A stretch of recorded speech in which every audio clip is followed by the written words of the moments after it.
Good morning, everyone. My name is Ben Smith. I'm the Supervisor of Educational Technology here at the Lincoln Intermediate Unit. And I want to uh, thank you for joining our webinar series, the LearnOn webinar series. This one is called What is Your Warehouse for Online Learning? Um, all right, good morning, everyone. I want to welcome you to our LIU LearnOn webinar series on what is your warehouse for online learning, and thank you for coming. This webinar is one of a series that have been put together by the Lincoln Intermediate Unit in order to help us help you as you transition to online learning. Here's a quick look at our team that is working behind the scenes to make sure that we have everything that we can be doing to support you and your schools as you move to online learning. Just a couple of quick things about the webinar. First of all, you'll notice that there's a Q&A pod down at the bottom of your screen. So down at the bottom, there's a Q&A, and you can post your questions to us in that pod. We have folks that are watching as well, a number of panelists who will be helping to support Q&A, and I'll do my best to address them as well. You'll also notice that chat and microphone and the camera, they've all been disabled, typically because of the large size of the audience. Now, this is a little bit smaller audience, so we may be able to allow you to unmute and ask questions. And you can type into the chat. It will come to the panelists only. And so one of the things, if you attended the last webinar, you're going to see that the beginning of these webinars are going to be very much the same as we talk about things, and then we'll get into the content. Please use the Q&A to post questions. Those posts will be visible to everybody once we respond. And if you'd like to ask a question using your microphone, you'll have to raise your hand, and then we'll do our best to get to you so that we can see that, and you'll see where the lower hand is, that's where you can raise your hand. And don't leave before the Act 48 link is shared to you. We may have had some technical difficulties in our last webinar, but we have them fixed now, and all of the appropriate sessions are in the Act 48 link. Our sources, we're providing Act 48 credit for PA educators only. You'll need to know your PPID. If I go out quickly to our LearnOn website and you're wondering, how do I get my PPID? Right here, there's information on how to get your PPID, and you can come back to the form and complete it at a later time. The webinar archives are available, and so I'll show you where that is now as well. So that if I go under educators on the LearnOn site, you'll see recorded webinars. And when I click on that, you'll see that we have already listed the first one for this morning, and then we'll be adding the remaining slide decks here in just a little bit. They're also available on our YouTube channel, and they're available on our resource site. So as we go along, you can expect there's probably going to be an hour or two delay to getting things online from each particular webinar. Now, a couple of things about the change to online learning. And what I'll mention is that PDE talked to us about continuity of education. And the idea is that we have to make sure that we're providing free, appropriate public education to all students. And what that means is if you decide you're going to provide education, you've got to do it for everybody. But we also recognize that it's going to be a difficult chore. And so we want to make sure that that we're doing the best that we can in order to serve all of our students. And the graphic that we've included here came out of our notes when we had a statewide meeting, that since we're in a situation where we have an extended closure, then districts have to make a choice of either providing no instruction or continuity of education. And I believe in our area, everybody has decided on continuity of education, but they haven't necessarily decided that they're going to do the same thing. You can do planned instruction or enrichment and review, and you can actually do a mix of those things. So as we think about what each school is doing, it's going to be a little bit different for everybody.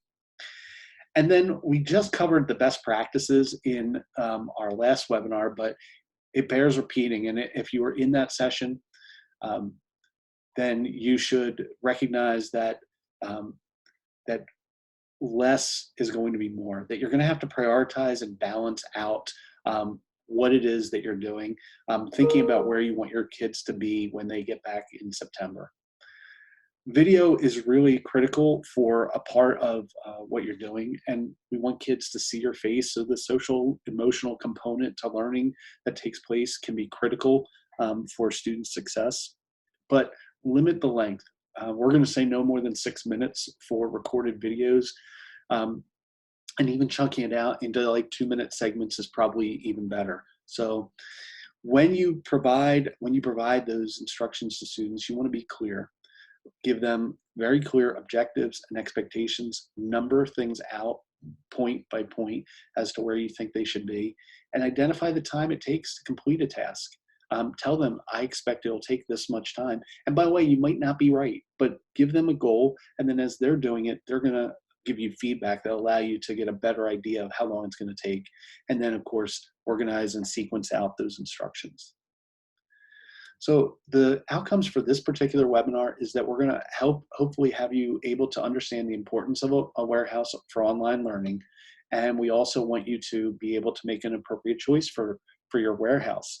And again, if you're just joining us, I'd encourage you, please ask questions along the way. You can start right now if you have questions that you'd like to ask, so that we make sure that we can get to those. And then we'll leave some time at the end for Q&A as well. So when we think about communication, you want to provide a one-stop shop for students. So if you can do that, one place where the students can go and get all the information they need for you, that'll be a great place for it. And think about giving a student a forum for questions. So when I think about this, when I was in the classroom, and I did a lot of work online. So I ran a digital class for a number of years, and what I found was that I could actually predict problem number three is hard, and kids are going to have a problem with it, and so they're going to ask questions. And the first kid and I learned this lesson because the first kid would ask me, how do you do number three, or what, can you give me some advice on number three? And then I would very patiently sit with them and do that and give it back to them, and then the next kid would come up and ask, well, I don't understand number three, and I would sit with them patiently. And then by the time you get to the 10th kid, as you know, your patience sort of runs out, and it's not necessarily the kid's fault that they're 10th. And so what you want to do is you want to think about a way that students can ask questions, so you start to see the pattern, and then you can fix those or provide that information up front. You also want to make things very easy for students to find. They're going to be managing probably over a couple of teachers, and each teacher is trying to do things a little bit differently. And so trying to make things explicit and easy to find is a great way to help facilitate that task that they have. And what we're calling that is wayfinding, that students should be able to find their way through your materials as best that they can. So how are you going to do that? You're going to need to organize and sequence your materials. And this is one of the things that we talked about under best practices, is providing students with an actual checklist. And you want to think about the fact that some students are going to take your work and they're going to print it out. And so while you might say, well, why do I need to put check boxes there? They're not going to be checking on the screen. They might actually be doing that. And so providing a checklist, I think, is going to be a really strong way to do that. And you can think about the use of HyperDocs as a way to make sure that students have a place to sort of follow along. And we'll talk a little bit more about HyperDocs in a few minutes, but be consistent in what you're asking students to do. And so this Oreo learning wayfinding is something that we have on the website. And again, if I go under educators, and this time I'm going to go down to best practices, what I did was, or what we've done is that we've created a guide for you to organize your work, and a weekly overview template. And so there's a daily template and a weekly template.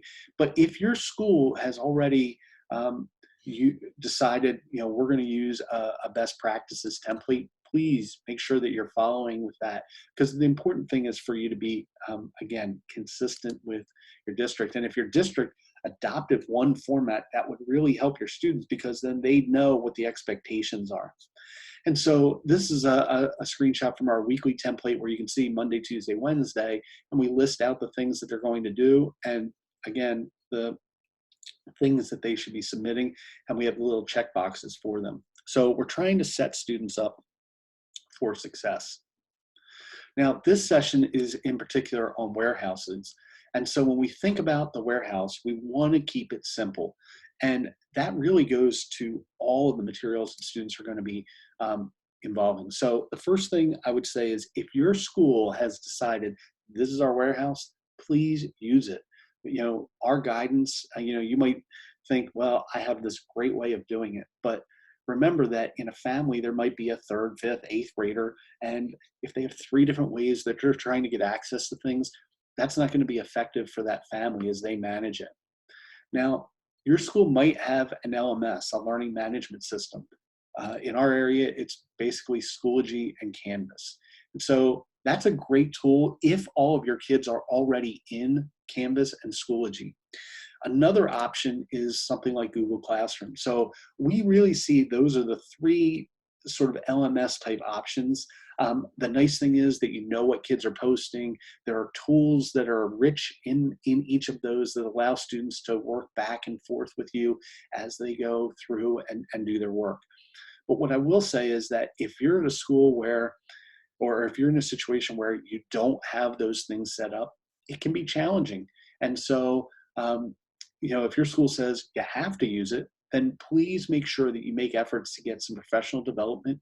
All 3 of those have great resources online that you can learn about in order to collect that information and be able to get them up to date.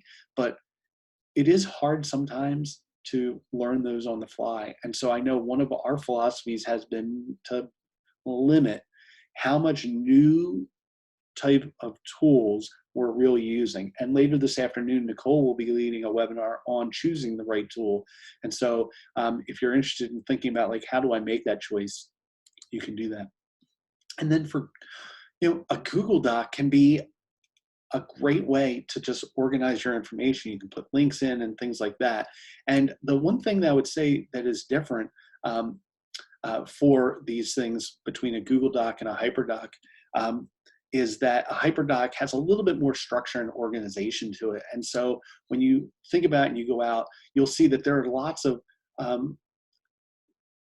step-by-step instructions, and these actually model what you would do in a HyperDoc, where you're trying to give, again, those step-by-step instructions.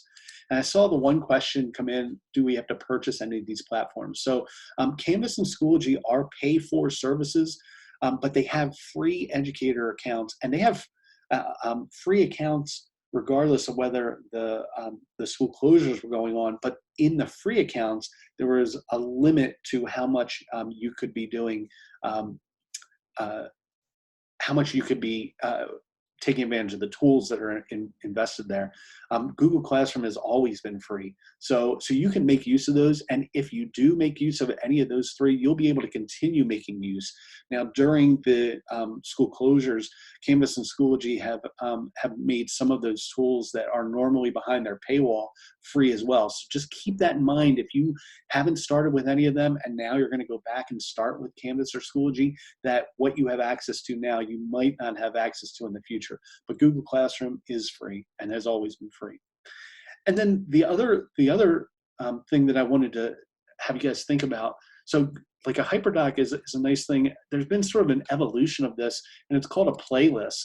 And again, we'll make sure that you have the slide deck out for you. And if Nicole has a chance, she'll drop it into the chat as well so that you can pull them up.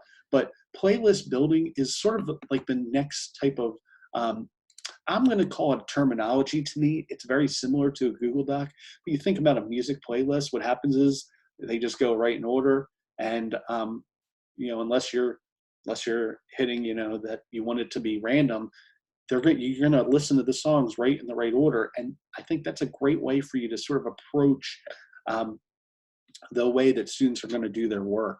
So when I mentioned about Schoology, what I wanted to point out is that in Canvas and Schoology, they have some of these tools that if students are working within there are tools that they can do. So you can see like they have templates for Think, Pair, Share, and that what the students must do as step by step in order to progress to the next piece. And so, you can add assignments and quizzes and discussions, and it becomes a really robust place for your students to do their work. But the lift is heavier. So you have to really consider, how much time you have to ramp things up. So if you're in a situation where you don't have a lot of experience with Schoology or Canvas, that might not be the best way to get your learning online quickly. And so please keep that part in mind when you think about like how you're going to work with your LMS and what you're going to accomplish through there. So while these can be rich, you're going to also want to consider like, how do I move from face-to-face to online? And so while you have like tests and quizzes tools here, there are ways to do that with Google Docs. And you can address questions or think about some of our webinar series. So if I jump back over to our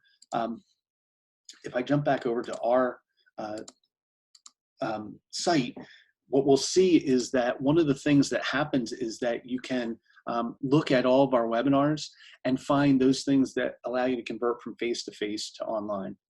So HyperDocs are a little bit different in that HyperDocs differ from a Google Doc that just has links. So you can see on the left side, the HyperDoc allows for students to collaborate with one another as they work through the links that are embedded in the document. And so you're going to give them places where they can actually do their work there, as opposed to just listing out these sites. If you have Google Classroom, it automatically provides each student with their own copy of that. And so sometimes when we think about like a document that has hyperlinks in it, each student gets the exact same document. They're clicking on the links, but they're doing their work somewhere else. Whereas in a HyperDoc, you want them to be doing their work within that document. And so that's why it becomes sort of the one-stop place for students to do their work. And it's really important for students to be able to reflect on their work. We want to give you a chance to sort of think about that. And so as you work through the HyperDoc, having reflective pieces there are really important. And we want students to connect their learning, and that can be really hard when we're at a distance. And so a HyperDoc also should have a way for them to connect to other things that are going on throughout the school day. And if you're a fifth grade teacher and you teach multiple subjects, you can easily make those connections for them. But now that you're at a distance, you want to try and draw that in specifically for those students. So the packaging examples will allow you to take a look at the different ways that you can create HyperDocs. So it doesn't always have to be a Google document. You can create a HyperDoc with slides. You can do it with docs, with forms, Google Sites, and even Google Maps. And so the packaging example there will allow you to take a look at some of the different ways that happens. Now, what are your considerations? So if I'm sitting there and I'm like, okay, I need a fresh start. You want to think about the student perspective on things. So how is the student going to connect and work with the different people in the school? And so if I sat and I thought, well, who does that student work with? I know they work with me as the teacher, but they work with specials and specialists. So you have a phys ed teacher and an art teacher. They have a school counselor. They have a principal. Like, these are all different people that the student might interact with. And is your warehouse providing an opportunity for students to be able to do that? And then the other part of this is, can they navigate the site? So in order to do that, have students test that out with others. Have them really work to be able to see whether or not somebody else can do that. So having a teaching partner that helps you out can be critical as you go through this. And when you create the playlist, that's the other thing. Have somebody take a look and say, does it make sense? Like, do we have things sort of going in the flow that we want to? Then you need to have a place where students can ask questions, and you also need to have a place where students can get answers. And so I think that those two things are really, really important for students to be able to work through and think about as they try and work at a distance. And I mentioned this, before with the kids asking different questions. You have all these different pieces that are happening. And so how does a kid really ask and get the question, okay? So, so as you think about that, what's happening is that we really want to make sure that students have the ability to do their work. And so question and answer is really critical.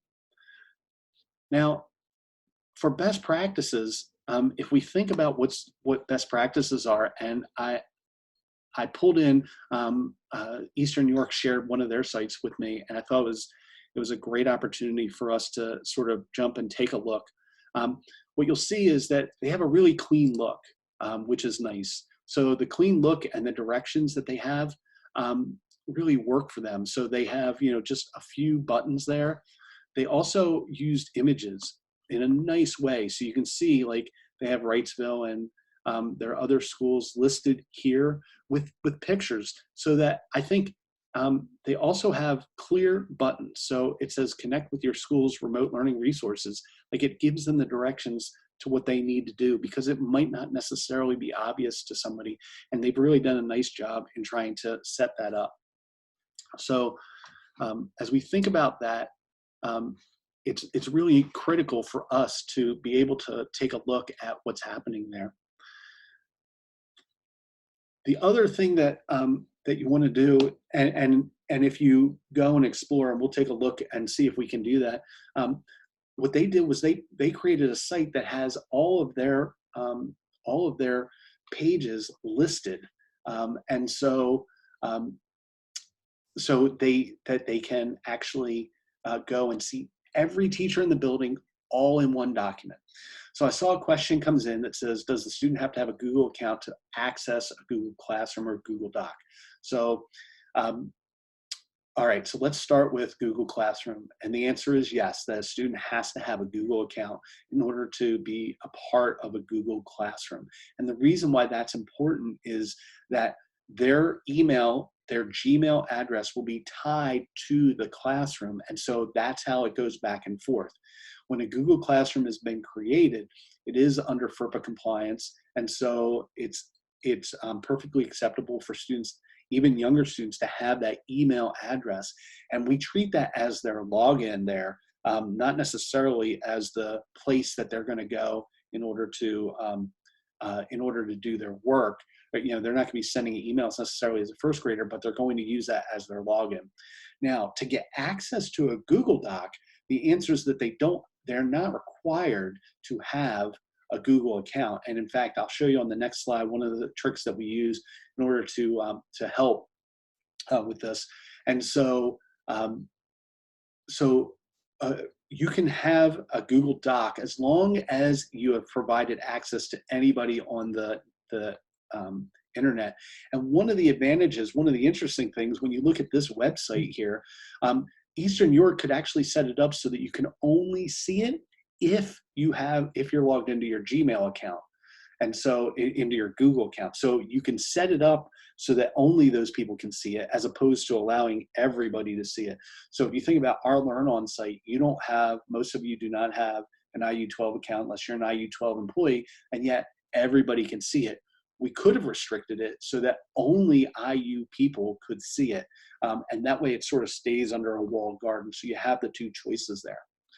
Now, the other thing that I wanted to point out is that if you look at the way this slide deck is working, what you don't notice are the little thumbnails that go down the side here.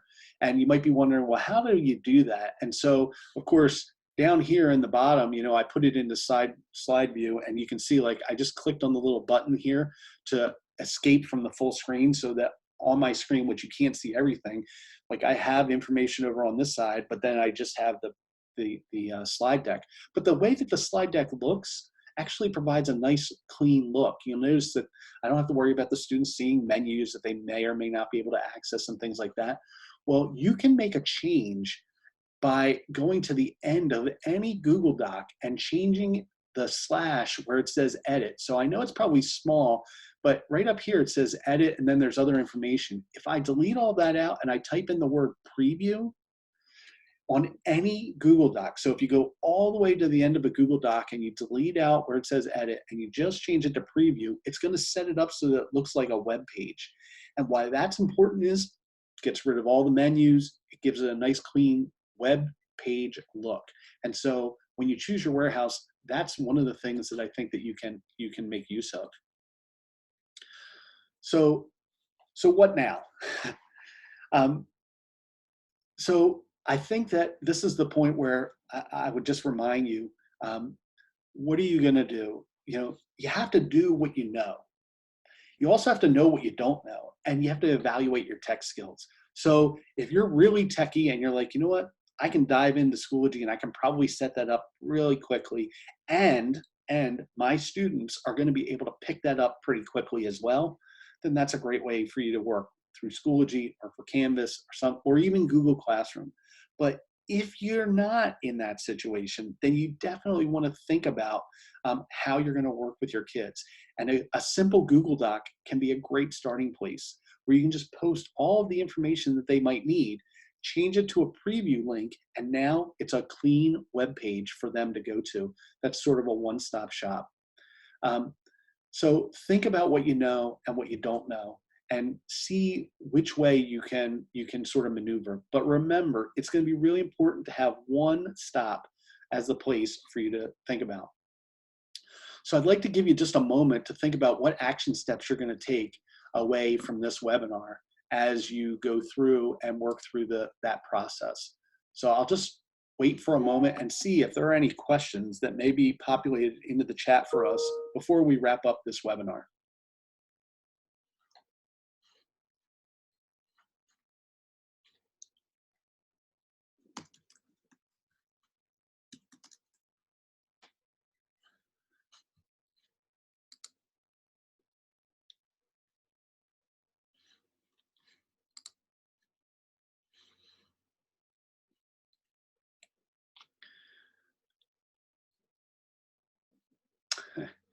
So can I quickly re-explain the preview thing? So let me see if I can go back here. So I jumped out of my view, and honestly, my computer is having some technical difficulties here at the moment. And so I'm glad that you can still see my screen, but I don't know if I can fully show this, but we'll put a little tutorial together on this. But right here, there's the word edit. And so this is a long Google Doc explanation. So if you're following my mouse, you'll see it says docs.google.com/presentation. Then there's like this long key, but right there it says edit. If I delete out from edit on and I type the word preview, so if you try that on any Google Doc, what you'll see is it immediately changes what you're looking at and gives you a preview version of the page, and it will not have the menus. So right now you see my menus here, right? And like I can, although you can see I can't actually interact with it, but when you see that, what's happening there is that students will have that disappear. So that's one of those things that you can try to take it into account. So another question that came in is, how do I feel about creating a YouTube account? So first of all, if you want to create a YouTube account, you want to check with your school to see if YouTube accounts are able to be created under your school district account. And the reason why that's important is because your school district account is FERPA compliant and is a part of your COPA policy with students. So I would not create a personal YouTube account, but with my school district Gmail, I would create that. And I do think that's a good way to share video resources with your students. Of course, you can also upload videos into Google Drive and share them that way as well, but that's another way that you can do that.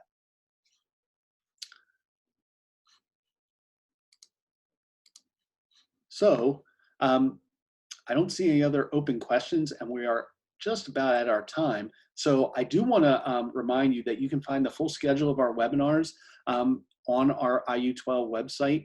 So at today at 11 o'clock will be the next webinar for you, and I believe that is Nicole's webinar. So I'm going to ask her, since I can't pull it up, to put into the chat what the next topic is going to be for you guys.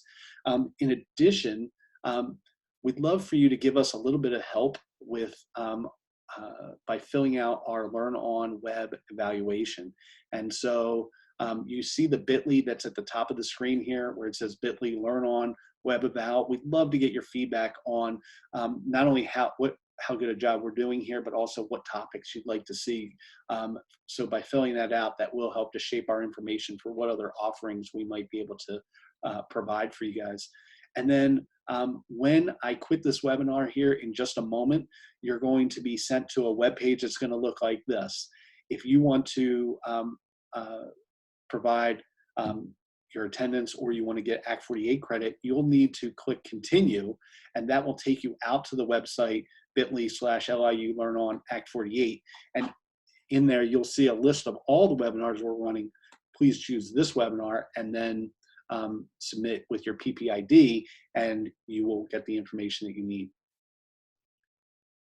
So with that, Nicole posted the Tools Gone Free will be the next webinar coming up at the top of the hour at 11 o'clock. I want to thank you guys for working with me here today. And if you have any questions, please feel free to submit them on the front page of our website, where you'll be able to find the information on the different titles.